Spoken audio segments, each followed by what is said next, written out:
Hi, I'm Elise Miller, and I am president of the Holliston Leo Club. We are at the Massachusetts Eye and Ear in Boston. Dr. Kevin Houston is the director at the Vision Rehabilitation Center, and he is going to give us a tour. Hi, I'm Elise Miller from the Leo's Club. Welcome. Thank you. And yeah, we're here at the Mass Eye and Ear Vision Rehabilitation Service. Okay. I'm Dr. Kevin Houston. I guess the questions you guys had were just, what do we do? Yes. What do we do in the Vision Rehab Service? So when patients lose their vision, partially or completely, and it can't be restored with regular glasses, then they come to see me. And so what we have special devices, some of which you see here in front of us, and technologies and different strategies and training techniques to try to help people function at their highest level. Our goal is that no one will have visual disability, that there'll be some kind of assistive technique or technology that will help them overcome their visual loss. So how long have you been working in this field? I've been working in the field for over 10 years. I've been at Mass Eye and Ear for 5 years. I did a research training program here. I do research in neurological visual impairment. So when people lose vision after stroke and brain injury, I have research studies that look at ways to help them better. We have a large research institute here. We have a number of engineers who have developed some interesting technology. I'll show you some of that. And it's nice to see things come from the research lab and then right into the clinic where we can help patients. I heard your background led to your interest in this field somehow. When you were a kid, did you have something with your... Yeah, I had some vision problems. Yeah? Still do, actually. My eyes were misaligned when I was a child, and I had multiple surgeries, which were successful, but my vision's still not perfect. And so I had an interest in something called strabismus, which is what I had. And so I see a lot of patients with that condition. So what do you have here? So I thought I'd show you first a couple of things that were developed here at Mass Eye and Ear. Perhaps what we're best known for is a visual field expanding lens called the Pelle Peripheral Prism. So after stroke or brain injury, patients may miss half of their visual field. And what this does is it gives back about 40 degrees. If they lose 90 degrees, it gives back about 40 degrees artificial visual field through high-powered prismatic lenses. Wow. Okay, so you want to try them? Sure. We also have some of our Leos here today if they'd like to come and try some of the equipment. Jason, do you want to try these? Oh, sure. So now what you're going to notice are duplicate images because you have a visual field. Yeah. But if you didn't have a visual field on the left side, then you would only be seeing the images coming from the prism because of the prism expander. Yeah, like I'm looking this way and I can see a cameraman here, and I can also see him right there. Yeah, brings it into the right visual field. Yeah. Okay. So that's the Pelle Peripheral Prism. It's a mouthful of peas. All right, we develop smartphone apps for the visually impaired. So what better to use as a low vision aid than something that's already in your pocket? This is an inexpensive smartphone headset clip. It's used for 3D video gameplay and some other things available online. 24, 25 bucks, something like that. And combined with the software that our engineers developed, you can hold it up and use the phone camera like a magnifier. Let's take a look at that. And it works distance and near because this is an iPod, but if you used your iPhone, then it would autofocus. Really cool. Yeah. So it's amazing, and it can go into as well the 3D headset. So let me get that turned on for you. So you have your phone, and you open up our app, Supervision Goggle, and we put that in the commercially available headset. So that looks very similar to the other app here. Is this like a more It's the same modern app, version same or app, same thing? same app, but just a different holder. And this is my phone, so it's a big iPhone 6, but you can put that on. And they cut off blood supply if it's too tight. So it turns it into basically a wearable headset. Yeah, it's really cool. Does anybody else want to take a look? Yeah. Don't worry, This is Kip Stopa, our vice president of the Holliston Leo Club. I think it'll go over your glasses, but.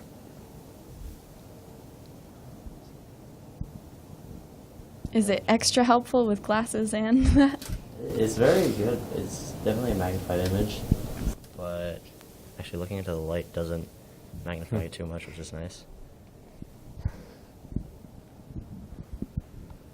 Great. So, oh, I got the flashlight turned on. It's a nice thing in the dark. So how recently was that app invented? It's been available for a couple years, and we're finding a lot of patients are using it with the clip. That's very popular. The headset, we're still making improvements to make it easy to use. There's another product out there called the Iris Vision, which is very similar. It's a dedicated device, though, and it's more expensive. So our app is free, and the goggles are usually about $50, whereas the Iris Vision is costing over $1,000. And so what we hope is eventually we can offer for patients who don't have the money to spend on a device like that, something that's equivalent. So moving on here, we got, let's see, that pretty much, no, it doesn't cover everything. So one other thing we invented here at Mass Eye and Ear are magnetic glasses. So this is a magnetic element. And it's for patients who can't open their eyes. And I don't have that to show to you now because you probably wouldn't like it since your eye's open. But it has a magnetic adhesive that sticks to the eyelid, and then they put the glasses on, and it pulls the eye open. And so that's what that is. Don't get too close to metal. That's a high-powered static magnet right there. The last time we were here, actually, we were hearing from some of the researchers about the new devices they were trying where they stuck the magnet right on the lid and then I think higher on. Yeah. That's these. Yeah. Yeah. Yeah. So we've had good success with that. It was funded by the Lions Eye Research Fund. So thank you. Okay. Things not developed here, but also interesting. There was a lot of work done here at the Eye and Ear on head-mounted displays. This is called the New Eyes glasses. It's an augmented reality display. And what that means is that the computer screen is overlaid on your regular visual field. And so what I'm going to do here is let you guys take a look at it in a minute after I get it zoomed in. So I'm blowing your face up huge. It's enormous. Your head is this big on your body. Okay, so if we can do this without pressing buttons, we're in good shape. So now if you can't see well and you want to see someone's face, it just enlarges the face. So it's got a camera here at the front. And it's also voice activated, so our patients can say glasses make bigger, glasses make smaller, and it zooms it in and out without even having to press buttons. Very cool. Do you mind if I try?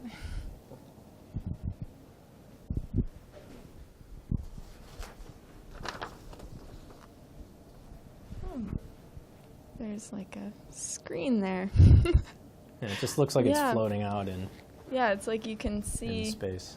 a screen in space in front of someone's face. Yeah. So that's why they call it augmented reality, because we take reality and then we overlay something on top of it. And you can use it for reading or distance. It also has a function where you can watch television. If you have a Sling TV account, you can put it on and watch your TV in the display.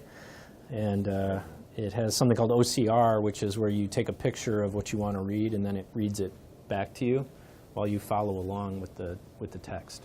So it's got a lot of functionality. This is the first generation, and we hope it's just going to be improving from there. And how recent is that in terms of like when it was invented? Well, I think the last time you guys were here, we had just gotten it. Yeah. So we haven't had it for more than a few months. Oh, wow. Yeah. Just going to go ahead and shut it off.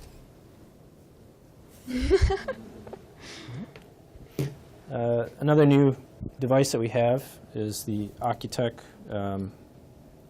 what's this thing called? Something sight. I mean, this is a telescopic attachment that flips up. So if patients are wearing it, they can flip it in kind of like a surgeon and see what's at the distance. And you can even put a cap on it and use it for near. And it doubles their visual ability. So it's a 2.2 times telescope, so it makes things look twice as close. So rather than having to walk across the street or something like that, they can put that on, and it saves them from having to do something dangerous like cross the street in Boston. Cool. Yeah, it's beautiful optics too. Yeah. So that's Architec. I should get the name of it.